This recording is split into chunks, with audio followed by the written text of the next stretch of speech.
Boycott. ఇండియాలోని lockdown తర్వాత ఈ వర్డ్ బాగా పాపులర్ అయిపోయిందనమాట. చాలా మందికి అంతకు ముందు ఈ వర్డ్ కి అర్థమేంటో కూడా చాలా మందికి తెలియదు, అసలు అవసరం లేదు. దీని వెనక స్ట్రాంగ్ రీజన్స్ అండ్ ఒక పర్పస్ ఉంటే పర్లేదు కానీ అసలు అన్నెసరీగా సిల్లీ రీజన్స్ తోటి ఎప్పుడో పాస్ట్ లో జరిగిపోయిందని కూడా లింక్ చేసుకుని బాయ్కాట్ అనే ట్రెండ్ స్టార్ట్ అవడం వల్ల చాలా ఫిల్మ్స్ ఫెయిల్ అయ్యాయి. లాల్ సింగ్ చడ్డా ఫిలిం కి రిజెక్షన్ జరగడం తోటి ఈ బాయ్కాట్ చాలా పెద్ద థ్రెట్ గా భావించారు. బ్రహ్మాస్త్ర ఈ బాయ్కాట్ ని కాస్త వరకు ఫైట్ చేసి హిట్ అయింది. ఇక పఠాన్ అయితే కంప్లీట్ గా ఈ బాయ్కాట్ నే భూస్థాపితం చేసి ఆ వర్డ్ నే బ్యాన్ అయ్యేలా చేసింది. ఇంకొకసారి ఎవరు కూడా బాయ్కాట్ అంటేనే అమ్మో వద్దు అనే రేంజ్ లో భయం పుట్టించేలాగా మొత్తం అంతా మారిపోయింది. ఈ బాయ్కాట్ ప్రాబ్లం ఇండియాలో మాత్రమే కాదు, హాలీవుడ్ లో కూడా ఎప్పటి నుండో ఉందన్నమాట. అలా కొన్ని ఫిల్మ్స్ విపరీతంగా రిజెక్ట్ అయిపోయాయి, మంచి ఫిల్మ్స్ అయినప్పటికీ కూడా. మరికొన్ని ఫిల్మ్స్ ఫైట్ చేసి బాక్స్ ఆఫీస్ దగ్గర హిట్ అయ్యాయి. అలాంటి ఒక 15 ఫిల్మ్స్ యొక్క లిస్ట్ అంటే ఫిల్మ్స్ తో పాటు సిరీస్ గురించి కూడా క్లియర్ గా తెలుసుకుందాం. మాక్సిమం మన తెలుగు యూట్యూబర్స్ లో ఇలాంటి టాపిక్స్ ఎవరు చెప్పరు కాబట్టి వీలైతే ఈ వీడియో మీ ఫ్రెండ్స్ కి కూడా షేర్ చేయండి, యూజ్ అవ్వచ్చు. Number 1, ghost busters 2016 reboot. 1984 and 1989 లో వచ్చిన ghost busters 1 and 2 old films కి డైరెక్ట్ సీక్వెల్ గా కాకుండా రీబూట్ గా వచ్చిందనమాట. యాక్చువల్ గా ఆ టైంలో కూడా గోస్ట్ బస్టర్స్ కి మంచి ఫ్యాన్ బేస్ అండ్ క్రేజ్ అయితే ఉందన్నమాట, ఫ్యామిలీస్ లో, కిడ్స్ లోని.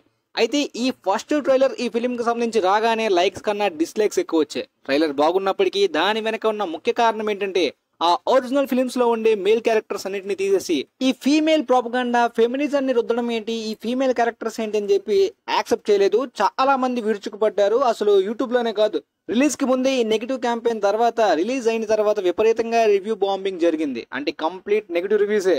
అది కూడా ఈ ఒక్క కారణం మీద అన్ని సైట్స్ లోని అన్ని చోట్ల జరగడంతో ఇక సినిమాకి గట్టి దెబ్బ పడింది. 144 మిలియన్స్ బడ్జెట్ తీసిన ఈ ఫిలిం ఫైనల్ రన్ లోనే 229 మిలియన్స్ కలెక్ట్ చేసింది. బ్రేక్ ఈవెన్ అచీవ్ చేయలేక 70 మిలియన్స్ లాస్ పెట్టింది. అప్పుడు ఈ ఫిలిం ని క్యానన్ నుండి తీసేసి ఆ ఓల్డ్ ఫిల్మ్స్ కి సీక్వెల్స్ గా Ghostbusters, afterlife and frozen empire ఈ 2 ఫిల్మ్స్ తీశారు ఇప్పుడు. ఆ తర్వాత second exodus gods and kings. Ridley Scott గారి డైరెక్షన్ లోని క్రిస్టియన్ బేల్ మెయిన్ లీడ్ గా తీసిన ఈ ఫిల్మ్ అయితే హీబ్రూ బైబిల్ నుండి అడాప్ట్ చేసుకున్నారు. నాకైతే ఫిల్మ్ చాలా బాగా నచ్చింది. కాకపోతే ఈజిప్ట్ అండ్ అరబ్ కంట్రీస్ లో ఈ ఫిల్మ్ రిలీజ్ కి ముందే బ్యాన్ చేశారు. కారణం ఏంటంటే ఈ ఫిల్మ్ లో కాస్టింగ్ అంటే క్యారెక్టర్స్ గానీ ఆ స్టోరీ అంతా కూడా మిడిల్ ఈస్ట్ చుట్టూ తిరుగుతుంటుంది. అక్కడ యాక్టర్స్ కాకుండా కంప్లీట్ గా వైట్ యాక్టర్స్ ని కాస్టింగ్ తీసుకోవడం ఏంటని చెప్పి వాళ్ళు రిలీజ్ కి ముందే బాయ్కాట్ బ్యాన్ చేసేశారు. ఆ తర్వాత రిలీజ్ అయిన చాలా కంట్రీస్ లో ఈ ఫిలిం విపరీతమైన కాంట్రవర్సీ క్రియేట్ చేసింది.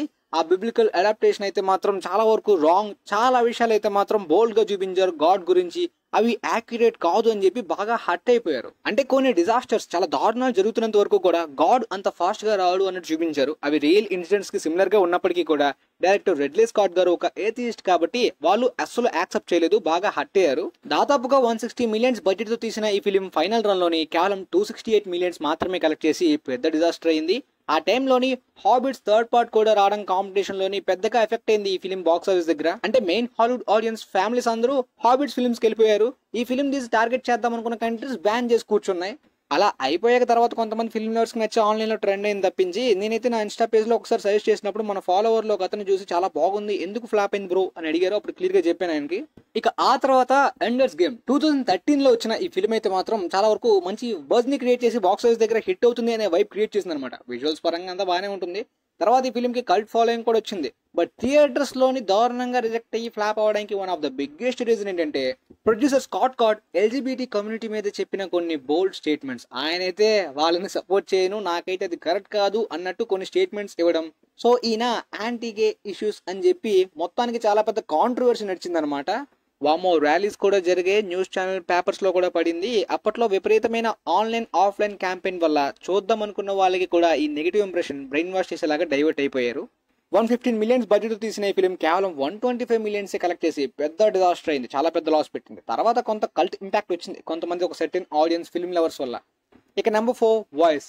క్రిస్టియన్ బేల్ గారు మెయిన్ లీడ్ గా ఆడమ్ మెకే డైరెక్షన్ లో వచ్చిన ఈ film US former vice president Dick Cheney గారి లైఫ్ స్టోరీ మీద తీసిన ఈ ఫిల్మ్ చాలా వరకు కాంట్రవర్సీ క్రియేట్ చేసింది డైరెక్టర్ ఆడమ్ మెకే. ఈ ఫిల్మ్ తర్వాత ఇచ్చిన ఇంటర్వ్యూస్ కానీ, అంటే తర్వాత నుండి ఆయన ఫిల్మ్స్ డోంట్ లుక్ అప్ కానీ, సందీప్ రెడ్డి వంగ లాగా ఎవరైతే ట్రిగర్ అవుతున్నారో వాళ్ళని టార్గెట్ చేసే విధంగా తీసినట్టు ఉంటాయి. అద్భుతమైన ఎఫర్ట్స్. వాయిస్ ఫిల్మ్ అయితే మాత్రం కంటెంట్ పరంగా, దాంతోపాటు క్రిస్టియన్ బేల్ గారి యాక్టింగ్ పరంగా, ఆ వెర్సటాలిటీకి అయితే మాత్రం చాలా వరకు యూనివర్సల్ అక్లెయిమ్ వచ్చింది. బట్ సొసైటీలోని చాలా వరకు పాపులేషన్ ని, కొంతమంది ఆడియన్స్ ని పాయింట్ చేసే విధంగా ట్రిగర్ అయ్యే లాంటి పాయింట్స్ ని కొద్దిగా హార్డ్ గా చూపించడం చాలా వరకు హట్ అయిపోతారు చాలా మంది. బట్ ఆయన పాయింట్ ఆఫ్ వ్యూ అయితే నేను ఉన్నదే చూపించాను, వాళ్ళు ట్రిగర్ అవుతున్నారు, నిజాన్ని యాక్సెప్ట్ చేయట్లేదు అన్నట్టు ఉంటుంది. ఇది ఒక కమర్షియల్ ఫిల్మ్ కాదు కదా, బిఫోర్ రిలీజ్ అలాంటి హైప్ ఉండదు, బట్ ఆఫ్టర్ రిలీజ్ ఇంత కంటెంట్ బాగున్నప్పటికీ ఇలా ఆడియన్స్ రిజెక్ట్ చేశారు. బడ్జెట్ 60 మిలియన్స్ అయితే 76 మిలియన్స్ మాత్రమే కలెక్ట్ చేసి బాక్స్ ఆఫీస్ దగ్గర డిజాస్టర్ అయ్యింది. ఆడమ్ మెకే అక్కడితో ఆగలేదు. తర్వాత డికాప్రియో లాంటి పెద్ద సూపర్ స్టార్ తోటి డైరెక్ట్ గా నెట్ఫ్లిక్స్ డెబ్యూట్ గా డోంట్ లుక్ అప్ ని తీశారు. ఈ ఫిలిం ముందు నుండి ఎవరు చూడకూడదు అన్నట్టు నిర్ణయించుకున్నారు.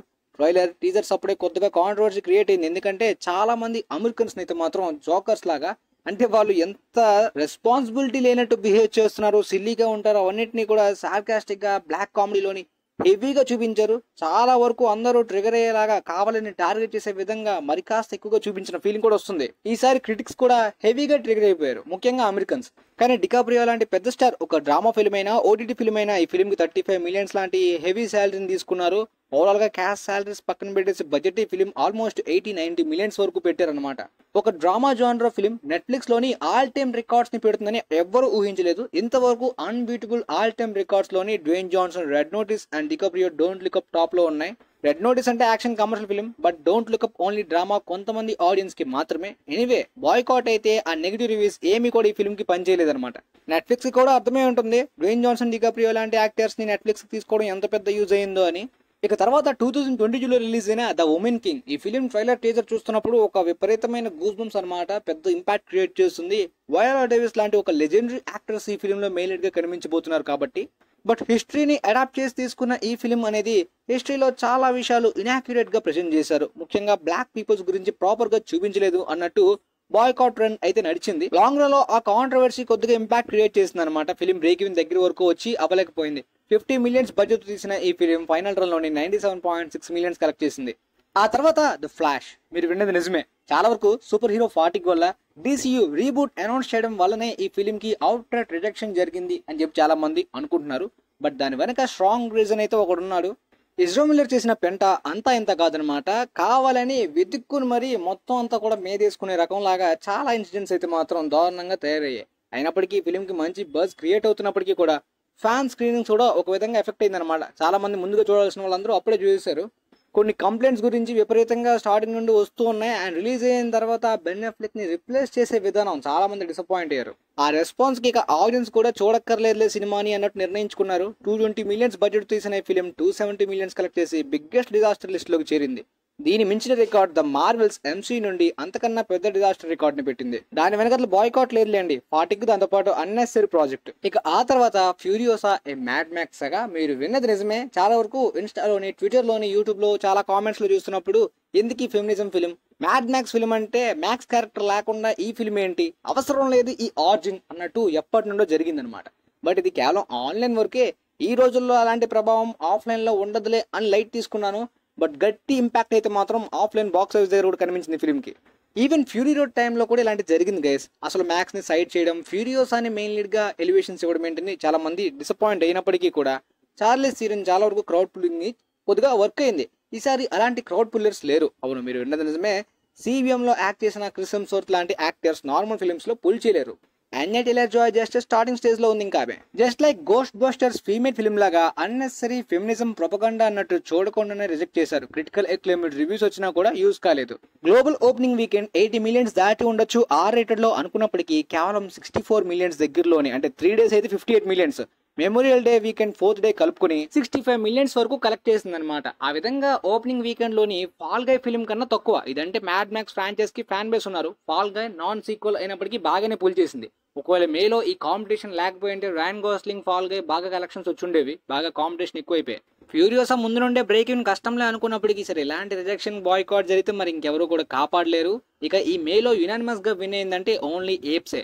స్టార్టింగ్ 3 వీకెండ్స్ కూడా war for the planet of the apes కన్నా నార్త్ అమెరికాలోని గట్టిగా ఈ ఫిల్మ్ కలెక్ట్ చేసింది. War for the planet of the apes అంటే 3 థర్డ్ పార్ట్ మంచి హైప్ ఉంది. బట్ ఇది న్యూ స్టోరీ, న్యూ క్యారెక్టర్స్ అయినప్పటికీ దానికన్నా ఎక్కువగా ఈ ఫిల్మ్ అయితే పర్ఫామ్ చేస్తుంది నార్త్ అమెరికాలోని.